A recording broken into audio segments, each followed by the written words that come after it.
ಅದೆಲ್ಲ ಯಾವಾಗ ಈಗಲ್ಲ, ನನ್ನದ್ದು ನೀವು ರಿಜೆಕ್ಟ್ ಮಾಡುವ ಮೊದಲು ಹೇಳಿದ್ದೇನೆ. ರಿಜೆಕ್ಟ್ ಮಾಡಿದ ಮೇಲೆ ನಾನು ಧರಣಿ ಕೂತ್ಕೊಳ್ಳಿ, ಯಾಕಂದ್ರೆ ನಿಮ್ಮ ಹತ್ರ ಇಲ್ಲ ಇನ್ನು ಸರ್ಕಾರ. ಅಲ್ಲಿ ಹೋಗಿ ಟೇಬಲ್ ಹೋಗಿ ನಾನು ಸೆಕ್ರೆಟರಿಯಿಂದ ಆರ್ಡರ್ ಮಾಡ್ಕೊಂಡ್ಬಂದು ಮತ್ತು ಒಂದು ತಿಂಗಳಿಲ್ಲ ಆಗಲಿಲ್ಲ ಅಂದ್ರೆ ಮತ್ತೆ ಬಂದಾಗಲಿಲ್ಲ ನಾನು ಧರಣಿ ಕೂತ್ಕೊಂಡು ನಿಮ್ಮ DPMಗೆ ಹೇಳಿದ್ದೇನೆ, ಅಧ್ಯಕ್ಷರಿಗೆ ಹೇಳಿದ್ದೇನೆ, ಧರಣಿದ್ದಾರೆ ಇದನ್ನ ಆದೇಶದ ಪ್ರಕಾರ ಕೊಡ್ಬೋದು.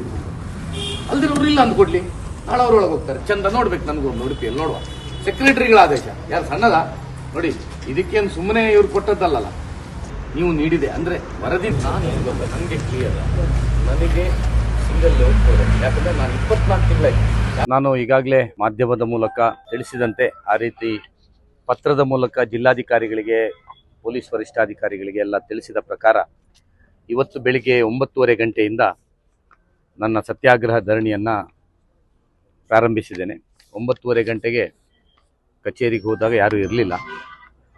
ಆನಂತರ ನಗರಾಭಿವೃದ್ಧಿ ಪ್ರಾಧಿಕಾರದ ಅಧ್ಯಕ್ಷರು ಬಂದರು, ನನ್ನ ಹತ್ರ ವಿನಂತಿ ಮಾಡಿಕೊಂಡ್ರು. ನಾವು ಈಗಾಗಲೇ ನಗರಾಭಿವೃದ್ಧಿ ಪ್ರಾಧಿಕಾರದ ಸಭೆಯಲ್ಲಿ ಅದನ್ನು ನಿರ್ಣಯ ಮಾಡಿದ್ದೇವೆ, ಹಾಗಾಗಿ ನೀವು ಧರಣಿ ವಾಪಸ್ ಮಾಡಬೇಕು ಅಂತ ಹೇಳುವ ವಿನಂತಿ ಮಾಡಿಕೊಂಡ್ರು. ನಾನು ಹೇಳಿದೆ, ನನ್ನ ಧರಣಿ ಇದು ಯಾವುದೇ ಪ್ರಾಧಿಕಾರದ ಅಧ್ಯಕ್ಷರು ಸದಸ್ಯರ ಮೇಲಲ್ಲ, ಕಮಿಷನರು ಇವತ್ತು ಸಮಸ್ಯೆಯನ್ನು ಮಾಡ್ತಾ ಇದ್ದಾರೆ, ಆ ಕಾರಣಕ್ಕೋಸ್ಕರ ಅಂತ ಹೇಳುವಂಥದ್ದನ್ನು ಹೇಳಿದ್ದೇನೆ. ಆನಂತರ ಕಮಿಷನರು ಇವತ್ತು ಬಂದು ಮಾತಾಡಿದರು ನನ್ನ ಹತ್ರ. ಮೊನ್ನೆ ಸಭೆಗೆ ಮಂಡಿಸ್ತೇನೆ ಅಂತ ಹೇಳ್ತಿದ್ರು, ಸಭೆಗೆ ಕಮಿಷನರು ಕೊಟ್ಟ ಪತ್ರಕ್ಕೆ ಅಧ್ಯಕ್ಷರು ಇನ್ನೊಮ್ಮೆ ಅಗತ್ಯ ಇಲ್ಲ, ಈಗಾಗಲೇ ನಾವು ನಿರ್ಣಯ ಮಾಡಿದ್ದ ಹೇಳಿದರು. ಇವತ್ತು ನಾನು ಲೀಗಲ್ ಒಪಿನಿಯನ್ಗೆ ಕಳಿಸಿದ್ದೇನೆ. ಲೀಗಲ್ ಒಪಿನಿಯನ್ ಬಂದು ಕೂಡಲೇ ಕೊಡ್ತೇನೆ ಸರ್, ಇವತ್ತು ಅಥವಾ ನಾಳೆ ಒಳಗೆ ಬರ್ಬೋದು, ನಾವು ಕೊಡ್ತೇವೆ. ಲೀಗಲ್ ಒಪಿನಿಯನ್ ಏನು ಬರ್ತದೆ ಅದನ್ನು ಕೊಡ್ತೇವೆ, ಹಾಗಾಗಿ ನೀವು ದಯವಿಟ್ಟು ವಾಪಸ್ ಮಾಡಬೇಕು ಅಂತ ಹೇಳಿದರು. ನಾನು ಹೇಳಿದೆ, ನೀವು ಲೀಗಲ್ ಒಪಿನಿಯನ್ ಬಂದು ನಿಮ್ಮ ನಿರ್ಧಾರವನ್ನು ನನಗೆ ಕೊಡಿ, ಒಂದಾ ಸಿಂಗಲ್ ಲೇಔಟ್ ಕೊಡಿ ಅಥವಾ ನನಗೆ ಆಗೋದಿಲ್ಲ ಅಂತ ಹಿಂಬರಹ ಕೊಡಿ, ಅಷ್ಟವರೆಗೆ ನಾನು ಇಲ್ಲಿ ಕೂತ್ಕೊಳ್ತೇನೆ ಅಂತ ಅವ್ರು ರಿಕ್ವೆಸ್ಟ್ ಮಾಡಿದರು.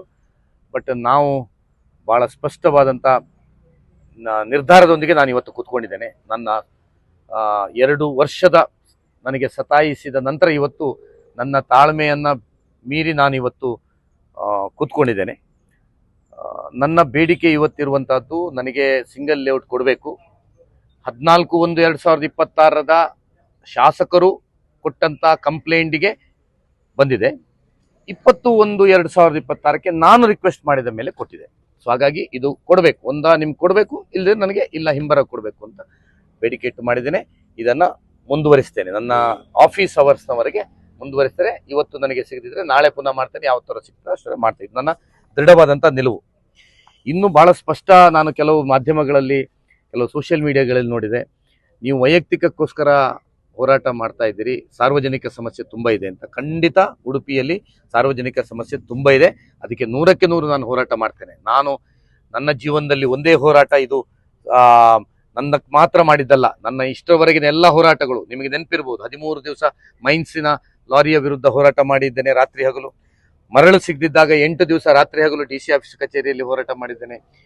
ಮೆಸ್ಕಾಂ ಇದು ಎಲೆಕ್ಟ್ರಿಕ್ ಕಚೇರಿ ಆಗ KEB ಮುತ್ತಿಗೆ ಇಂಥ ತುಂಬ, ನಗರಸಭೆ ಮುತ್ತಿಗೆ ಇಂಥ ತುಂಬ ಮಾಡಿದ್ದೇನೆ.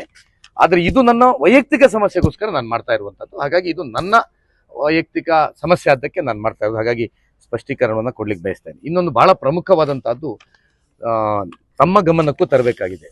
ನಿನ್ನೆ ಸಂಜೆ ಶಾಸಕರ ವಾಟ್ಸಪ್ಗಳಲ್ಲಿ ಎಲ್ಲ ಒಂದು ಪತ್ರಗಳು ಬರಲಿಕ್ಕೆ ಪ್ರಾರಂಭ ಆಯಿತು. ಈ ಪತ್ರ ಏನು ಅಂದರೆ, ಶಾಲಿನಿ ರಜನೀಶ್ ಮುಖ್ಯ ಕಾರ್ಯದರ್ಶಿಗಳಿಗೆ ಪತ್ರ ಬರೆದು ಒತ್ತಡದ ಮೂಲಕ ಬೆದರಿಸಿ ಅಧಿಕಾರಿಗಳನ್ನು ಮಾಡಿಸ್ಲಿಕ್ಕೆ ಪ್ರಯತ್ನ ಮಾಡ್ತಾ ಇದ್ದಾರೆ. ಹಾಗಾಗಿ ನೀವು ಇದಕ್ಕೆ ಕಾನೂನು ರೀತಿಯ ಕ್ರಮ ಮಾಡಬೇಕು. ನಾನು ಅದನ್ನು ಸ್ವಾಗತಿಸ್ತೇನೆ. ನನ್ನ ಒತ್ತಡ ಅಲ್ಲ, ನನ್ನ ಬೇಡಿಕೆ. ಒಬ್ಬ ಪ್ರಜಾಪ್ರಭುತ್ವ ವ್ಯವಸ್ಥೆಯಲ್ಲಿ ಕೊಟ್ಟ ಕನೆಗೆ ಇರುವಂತಹದ್ದು ಒಬ್ಬ ಪ್ರಜೆಗೆ. ನಾನಿವತ್ತು ಮಾಜಿ ಶಾಸಕನಾಗಿ ಕೂತ್ಕೊಳ್ಳಲ್ಲ ಅಂತ ಸ್ಪಷ್ಟೀಕರಣ ಮಾಡಿದ್ದೇನೆ. ನಾನೊಬ್ಬ ಉದ್ಯಮಿಯಾಗಿ ಒಬ್ಬ ನಾಗರಿಕನಿಗೆ ಇರುವಂತಹ ಹಕ್ಕು ಪ್ರಜಾಪ್ರಭುತ್ವದಲ್ಲಿ ಪ್ರತಿಭಟನೆ, ಅದನ್ನ ನಾನು ಮಾಡ್ತಾ ಇದ್ದೇನೆ. ಯಾವುದೇ ಮೈಕ್ ಹಾಕೊಳ್ಳಿಲ್ಲ, ಯಾವುದೇ ಜನರನ್ನ ಒಟ್ಟು ಮಾಡಲಿಲ್ಲ. ನನ್ಗೆ ಯಾರು ನನ್ನಿಂದ ಕೆಲವರು ಸಹಾಯ ಪಟ್ಟಂತವ್ರು ಅವರೆಲ್ಲ ಬಂದು ನನಗೆ ಬೆಂಬಲ ಕೊಡ್ತಾ ಇದ್ದಾರೆ. ನಾನು ಅವರಿಗೆಲ್ಲ ಹೇಳಿದ್ದೇನೆ, ನಿಮ್ಮ ಬಂಧಕ್ಕೆ ಧನ್ಯವಾದ, ಆದರೆ ನಾನು ಜನ ಸೇರಿಸುವುದಿಲ್ಲ, ಸ್ಪಷ್ಟ ಮಾಡಿದ್ದೇನೆ. ಹಾಗಾಗಿ ಇದು ನನ್ನ ಹಕ್ಕು. ಎರಡನೇದು, ಅವರ ಪತ್ರದಲ್ಲಿ ನೋಡಿ, ಇಲ್ಲಿ ಒಂದು ವರದಿಯನ್ನು ಹಾಕಿದ್ದಾರೆ. ಅಧೀನ ಕಾರ್ಯದರ್ಶಿಗಳು ಬೆಂಗಳೂರು ಇವರು ದಿನಾಂಕ ಪತ್ರ ಸಂಖ್ಯೆ ಅಂತೆ ಮಾನ್ಯ ಆಯುಕ್ತನು ನಗರ ಪ್ರಾಧಿಕಾರ ಪತ್ರ ಬರೆದು ಅಕ್ರಮದ ಬಗ್ಗೆ ನಿಯಮಾನುಸಾರ ತನಿಖೆ ನಡೆಸಿ ವರದಿ ನೀಡುವುದ ಸೂಚಿಸಿದ್ದರು. ಈ ಬಗ್ಗೆ ವರದಿ ಸಲ್ಲಿಸುವುದಿಲ್ಲ ಅಂತ ಒಂದು ಕಡೆ ಹೇಳ್ತಾರೆ. ಅದೇ ಅವರ ಪತ್ರದಲ್ಲಿ ಮುಂದುವರಿಸ್ತಾ ನಾನು ಇದರ ಬಗ್ಗೆ ವಿವರ ಹೇಳಬೇಕಾಗಿದೆ ನಿಮಗೆ.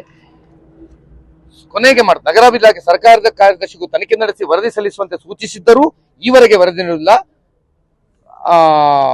ಅಂತ ಹೇಳ್ತಾರೆ. ಇವತ್ತು ಶಾಸಕರಿಗೆ ಕಾನೂನಿನ ಅರಿವಿಲ್ವಾ, ಓದುವ ಹವ್ಯಾಸ ಇಲ್ವಾ, ಅಥವಾ ಓದಿದ್ರೆ ಅರ್ಥ ಆಗುದಿಲ್ವಾ ನನಗೆ ಗೊತ್ತಿಲ್ಲ. ನಾನು ನಿಮಗೆ ಕೊಟ್ಟಂತ ದಯವಿಟ್ಟು ಇದನ್ನು ನೋಡಿ, 14/1/2026 ಒಂದು ಆದೇಶವನ್ನು ನೋಡಿ, ನಿಮಗೆ ನಾನು ಮೊನ್ನೆ ಕೊಟ್ಟಿದ್ದೇನೆ. ಅದರಲ್ಲಿ ಉಲ್ಲೇಖ ಇದೆ ನೋಡಿ, ಮಾನ್ಯ ಶಾಸಕರು ಉಡುಪಿ ವಿಧಾನಸಭಾ ಕ್ಷೇತ್ರ ಪತ್ರ ಸಂಖ್ಯೆ 20/2/25 ಹೋದ ಫೆಬ್ರವರಿ ಅವರು ಕಂಪ್ಲೇಂಟ್ ಮಾಡಿದ್ದಾರೆ. ಅದಕ್ಕೆ ಇದೇ ಸಂಖ್ಯೆಯ ಪತ್ರ ಸಂಖ್ಯೆ 73/25 ಅಂದ್ರೆ ಇವ್ರು ಏನು ಉಲ್ಲೇಖ ಮಾಡಿದ್ದಾರೆ ಇದರದ್ದೇ ವರದಿ ಇದು. 73/25ರಲ್ಲಿ ಏನು ನಗರಾಭಿವೃದ್ಧಿ ಇಲಾಖೆಯ ಕಾರ್ಯದರ್ಶಿಗಳು ಆಯುಕ್ತರಿಗೆ ಬರೆದು ಇದರ ಬಗ್ಗೆ ತನಿಖಾ ವರದಿ ಕೊಟ್ಟಿದ್ದಾರೆ ಅಂತ ಹೇಳಿದಾರ, ಅದರದ್ದೇ ವರದಿಯ ಮೇಲೆ ನೋಡಿ ಇಲ್ಲಿ ಬಹಳ ಸ್ಪಷ್ಟವಾಗಿ ಕೊಟ್ಟಿದ್ದಾರೆ. ಅರ್ಜಿಯನ್ನು ಕೂಡ ಇದು ಶಾಸಕರು ಹೇಳಿದ್ದು ಪ್ರಸ್ತಾವಿಸುತ್ತಾ ಅಕ್ರಮಕ್ಕೆ ಭಾಗಿ ಅಧಿಕಾರ ಮೇಲೆ ಕಾನೂನು ಅವ್ರು ಕೋರಿರ್ತಾರೆ. ಹಾಲಿ ರಸ್ತೆಯನ್ನು ಪ್ರಶ್ನೆ ವಿಸ್ತರಿಸಿ ನಿಯಮಾನುಸಾರ ವಿನ್ಯಾಸ ಅನುಮೋದನೆ ಕ್ರಮ ವಹಿಸಲು ಪ್ರಾಧಿಕಾರಕ್ಕೆ ನಿರ್ದೇಶನ ನೀಡುವುದಕ್ಕೆ ಸರ್ಕಾರಕ್ಕೆ ವರದಿಯನ್ನ ಸಲ್ಲಿಸಲಾಗಿದೆ ಅಂತ ಕಮಿಷನರು ಹಾಕಿದ್ದಾರೆ. ಆದ್ದರಿಂದ ತಾವು ಸಲ್ಲಿಸಿದ ವರದಿಯಂತೆ ಸೆಕ್ರೆಟರಿ ಹಾಕುದು, ತಾವು ಸಲ್ಲಿಸಿದ ಯಾರು ಆಯುಕ್ತರು ಸಲ್ಲಿಸಿದ ವರದಿಯಂತೆ ಕ್ರಮ ಕೈಗೊಳ್ಳುವ ಕ್ರಮದ ಬಗ್ಗೆ ಉಡುಪಿ ನಗರಾಭಿವೃದ್ಧಿ ಪ್ರಾಧಿಕಾರಕ್ಕೆ ಅಗತ್ಯ ನಿರ್ದೇಶನ ನೀಡುವ ನಿರ್ದೇಶಿಸಿದೆ. ಅಂದ್ರೆ ಇವತ್ತು ಶಾಸಕರು ಇದನ್ನ ಪ್ರಾರಂಭದಿಂದಲೂ ಇದನ್ನ ಸರ್ಕಾರಿ ಜಾಗ ಅಂತ ಹೇಳಿದ್ರು ಸುರಿಗೆ, ಆಮೇಲೆ ಪಾರ್ಕಿಗೆ ರಿಸರ್ವ್ ಆದ್ದು ಅಂತ ಹೇಳಿದ್ರು, ಈಗ ನಿಮ್ಮ ತನಿಖೆ ಬಾಕಿ ಇದೆ ಅಂತ ಹೇಳಿದ್ರು. ಒಟ್ಟಾರೆ ಜನರನ್ನ ತಪ್ಪುದಾರಿಗೆ, ಅಂದ್ರೆ ನಾನು ನನ್ನ ಹಕ್ಕಿಗೋಸ್ಕರ ಹೋರಾಟ ಮಾಡ್ತಾ ಇರುವಂತದ್ದು, ಯಾರು ಶಾಸಕರ ವಿರುದ್ಧ ಅಲ್ಲ. ಶಾಸಕರ ಹೆಸರು ಇದಕ್ಕೆ ಯಾಕೆ ಬಂತು ಹೇಳಿದ್ರೆ, ಶಾಸಕರು ಇದರಲ್ಲಿ ತೊಂದರೆ ಮಾಡಿದ್ರಿಂದ ಶಾಸಕರ ಹೆಸರು ಬಂದದ್ದು. ಶಾಸಕರು ತೊಂದರೆ ಮಾಡ್ತಿದ್ರೆ ಶಾಸಕರ ಹೆಸರು ಬರ್ತಿಲ್ಲ.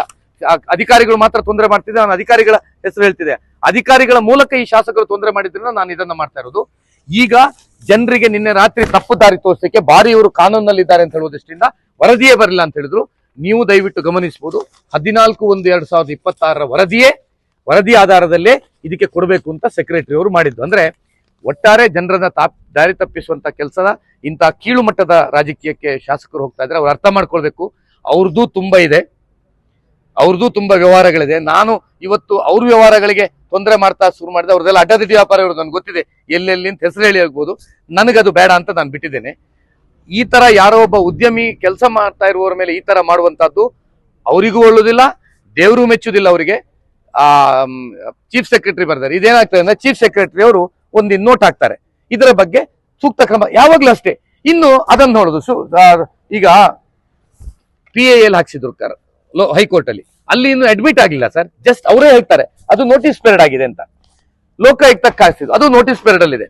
ಇದನ್ನ ಹೇಳ್ಕೊಂಡು ಈಗ ಚೀಫ್ ಸೆಕ್ರೆಟರಿ ಹಾಕಿದ್ರು, ಇನ್ನೀಗ ಪುನಃ ಇವ್ರಿಗೆ ಗೊತ್ತಾ ನಾನು ಚೀಫ್ ಸೆಕ್ರೆಟರಿ ಕೊಟ್ಟಿದ್ದೇನೆ, ಚೀಫ್ ಸೆಕ್ರೆಟರಿ ಅವರದ್ದು ವರದಿ ಆದ ಮೇಲೆ ಮಾಡಿ ಅಂತ. ಅಂದ್ರೆ ಇವರ ಉದ್ದೇಶ ಅವರಿಗೆ 100ಕ್ಕೆ 100 ರದ್ದು ಮಾಡಿಸ್ಲಿಕ್ಕೆ ಆಗುದಿಲ್ಲ ಗೊತ್ತಿದೆ. ಇದು ನನಗೆ ಡಿಲೇ ಮಾಡಿ ನನಗೆ ಸತಾಯಿಸಬೇಕು ಅಂತ ಹೇಳುವಂತ ಉದ್ದೇಶ ಬಿಟ್ರೆ ಬೇರೆ ಏನೂ ಇಲ್ಲ. ಇವತ್ತು ಮತ್ತೆ ಪುನಃ ಪತ್ರ ಬರೆದಿದ್ದಾರೆ ನನಗೆ 14/1/21 ಬಂದ್ಮೇಲೆ ಪುನಃ ನಗರಾಭಿವೃದ್ಧಿ ಸಭೆಗಿಡ್ಬೇಕು ಅಂತ. ಸರ್, ಒಂದು ವಿಷಯ ನಿಮ್ಗೆ ಸರಿಯಾಗಿ ಗೊತ್ತಿರಲಿ, ಸಿಂಗಲ್ ಲೇಔಟಿಗೆ ಕೊಡ್ಬೇಕಾದ್ರೆ ನಗರಾಭಿವೃದ್ಧಿ ಸಭೆ ಬರುವಂತ ಇತಿಹಾಸವೇ ಇಲ್ಲ ಇಲ್ಲಿ. ಅದು ಅಧಿಕಾರಿಗಳ ಲೆವೆಲ್ ಕೊಡುವಂತದ್ದು, ಝೋನ್ ಚೇಂಜ್ಗೆ ಬರ್ತದೆ, ಅಲ್ಲಿ ಬಂದಿದೆ. ಈಗ ಒಮ್ಮೆ ನಗರಾಭಿವೃದ್ಧಿ ಪ್ರಾಧಿಕಾರದ ಅಧ್ಯಕ್ಷರು ಮತ್ತು ಸದಸ್ಯರ ಸಮಿತಿಯಲ್ಲಿ ಶಾಸಕರ ಆಕ್ಷೇಪ ಇದ್ರು ಬಹುಮತದಿಂದ ಇದಕ್ಕೆ ಕಾನೂನು ಪ್ರಕಾರ ನಿಯಮಾನುಸಾರ ಕೊಟ್ಟಿದೆ ಅಂತ ಹೇಳುವಂತದ್ದಿದೆ. ನಿಮಗೆ ಇದರ ಸರಿಯಾದಂತ ಬರ್ರಿ, ನಾನು ಯಾವಾಗಲೇ ಕೊಟ್ಟಿದ್ದೇನೆ. 21/1/2026 ಏನು ನನಗೆ ಈ ಪತ್ರ ಇದೆ ನೋಡಿ, ಈ ಪತ್ರದ ಪ್ರಕಾರ 20 ಫೆಬ್ರವರಿ ಇದರಲ್ಲಿ ಪೂರ್ತಿ ವಿವರ ಇದೆ, ನಮ್ಮ ಇಡೀ ಹಿಸ್ಟ್ರಿ ಇದೆ. ಇದನ್ನು ಓದಿ ಸರಿ ಆಗ್ತದೆ. ಅದರಲ್ಲಿ ಕ್ಲಿಯರ್ ಆಗಿ ಹೇಳಿದ್ದಾರೆ, ನಗರಾಭಿವೃದ್ಧಿ ಪ್ರಾಧಿಕಾರದ ಸಭೆಯಲ್ಲಿ ಇದನ್ನ ಕೊಡಬೇಕು ನಿರ್ಣಯ ಆದ್ರೂ ಆಯುಕ್ತರು ಪೆಂಡಿಂಗ್ ಇಟ್ಟಿದ್ದಾರೆ ಅಂತ ಅವ್ರ ಮೇಲೆ ಸ್ಪಷ್ಟವಾಗಿ ಆಯುಕ್ತರು ಹೇಳಿದ್ದಾರೆ.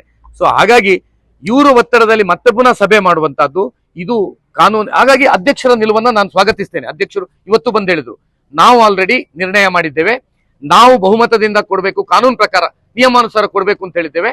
ನಾವು ಈ ಮತ್ತೆ ಪುನಃ ನಿಮ್ಗೆ ಕೊಡುವುದಕ್ಕೆ ನಮ್ದೇನು ಆಕ್ಷೇಪ ಇಲ್ಲ ಸರ್, ನೀವು ಪ್ರತಿಭಟನೆ ಮಾಡಬೇಡಿ ಅಂತ ನಾನು ವಿನಂತಿ ಮಾಡಿಕೊಂಡು, ಬಟ್ ಅವ್ರ ಬಗ್ಗೆ ಅವ್ರ ಸದಸ್ಯರ ಬಗ್ಗೆ ನಂದೇನು ಆಕ್ಷೇಪ ಇಲ್ಲ, ಸರ್ಕಾರದ ಬಗ್ಗೆ ಆಕ್ಷೇಪ ಇಲ್ಲ. ಆಯುಕ್ತರು ಇವತ್ತು ಏನು ಕಾನೂನು ಬಾಹಿರವಾಗಿ ಮಾಡ್ತಾ ಇದ್ದಾರೆ ಅದರ ಬಗ್ಗೆ ನಾನು ಕಾನೂನಾತ್ಮಕವಾಗಿ ಹೋರಾಟ ಮಾಡುವಂತಹದ್ದು, ಇದಕ್ಕೆ ಸೂಕ್ತ ನ್ಯಾಯ ಸಿಗುವವರೆಗೆ ನಾನು ಈ ಹೋರಾಟವನ್ನು ಮುಂದುವರಿಸ್ತೇನೆ ಅಂತ ಹೇಳ್ತೀನಿ.